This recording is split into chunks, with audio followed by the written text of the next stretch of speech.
Hello everyone, welcome to another mini blog. তো আজকের এই মিনি ব্লগে আমি আপনাদের সাথে শেয়ার করছি বাসা মাছ ফিশ ফ্রাই অথবা ফিশ কাটলেট। তো এটা খুবই সিম্পল রেসিপি, যেটার জন্য আমাদেরকে প্রথমে বোনলেস বাসা মাছের ছোট ছোট পিস লাগবে। সেটার মধ্যে আমি নর্মাল আমাদের বাড়িতে যেভাবে ধনেপাতা চাটনি বানাই সেই চাটনিটা, দেন আদা রসুন পেস্ট, হালকা গোলমরিচ, নুন আর রেড চিলি পাউডার, দেন আমি একটা কর্নফ্লাওয়ার আর ময়দার একটা মিক্সচার নিয়ে নেবো। আর দেন সেটার মধ্যে আমি black pepper, red chilli powder আর নুন দিয়ে ওটাকে ভালো করে মিক্স করে নেবো। আর দেন একটা ডিম নেবো আলাদা করে, ডিমের মধ্যে সেম জিনিস আমি মিক্স করব। অ্যান্ড দেন আমি ব্রেড ক্রাম্বস নিয়ে নেবো, সেটার মধ্যে আমি সেম জিনিস অ্যাপ্লাই করব।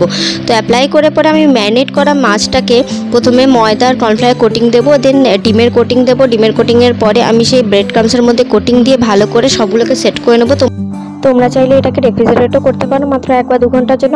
আমি দুটোই করেছিলাম, আমার দুটোই খুব ভালো লেগেছিলো, খুবই টেস্টি হয়েছিল ইভিনিং স্ন্যাক্সে এটা। আর ভালো লাগলে ভিডিওকে ফলো করতে ভুলো না। বাই।